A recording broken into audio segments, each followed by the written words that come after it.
Nyt me esittelemme teille Christmas-pingviinin tekijöiltä. The Christmas Penguin. 3. Kuten aina, joulupukki on jälleen lahjakierroksellaan. Kunnes pip, pip, pip, UFO! pip. Komissaario, taivaalla on havaittu UFO. Lähettäkää paras tykistö ampumaan se alas. No niin.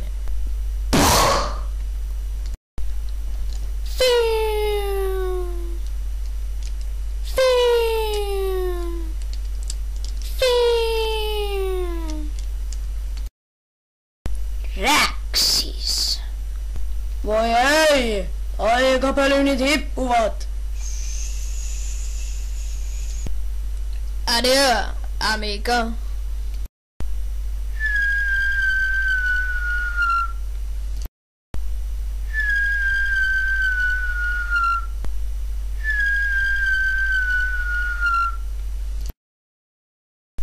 Humpsis.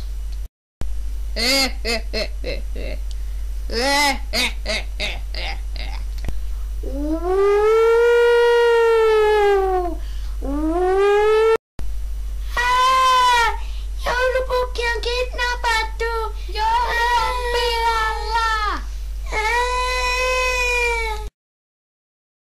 Tilatkaa parhaat SWAT-tiimimme ja Christmas-pingviini pelastamaan joulupukkia nopeasti.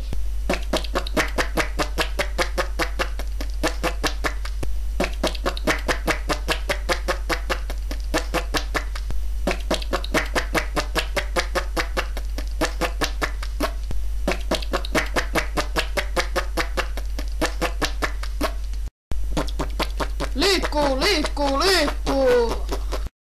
No, jäin tähän piippuun jumiin. Olisi pitänyt käydä kuntosalilla. Hop. Jatkuu. Ja tämän ohjelman teille sponsoroi Terttu Vaatti. Välipala-automaatti ja vuokraava yritys, jonka arvoja ovat lähiruoka, ekologisuus ja terveys. Oletko muistanut rakastaa lemmikkiäsi? Tee se tänään. Muista lemmikkiäsi. Tarvitsetko työläistorjujaa tai muuten vain tuhoajaa? Osta Tivan! Tivanin jälkeen sinulle ei ole mitään, mitä tuholaiset tai kukaan muukaan voisi tuhota. Vain 999. Coca-Cola. Porotkin pitävät siitä. Jatkuu.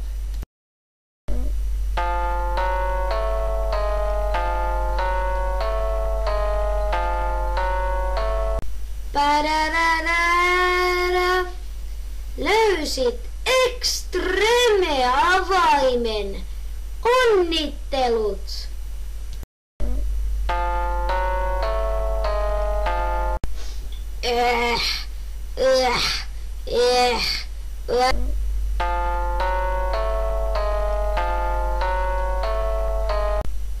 Ja niin, Christmas-pingviinin pelastettua jälleen joulupukin, joulupukki oli hänelle hyvin kiitollinen. Muutaman kuukauden kuluttua Christmas-pingviini löysi sen oikean ja he menivät naimisiin ja saivat lapsia. He päättivät muuttaa Christmas-pingviinin synnyinseudulle.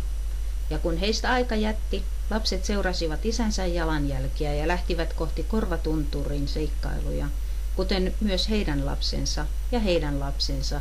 Ja niin sukupolvesta toiseen Christmas-pingviinin perinne säilyi, kunnes...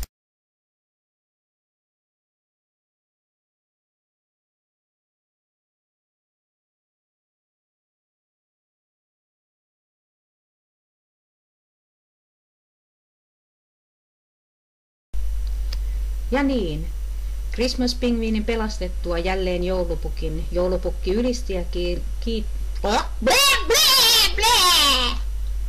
Siis tää me luonnollisesti Noniin. pistetään. Oota. No nyt se taisi mennä. No. Tiedätkö mitä?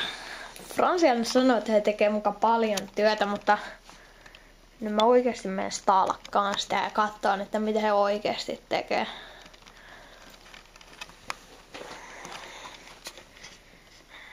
Pirun vaan.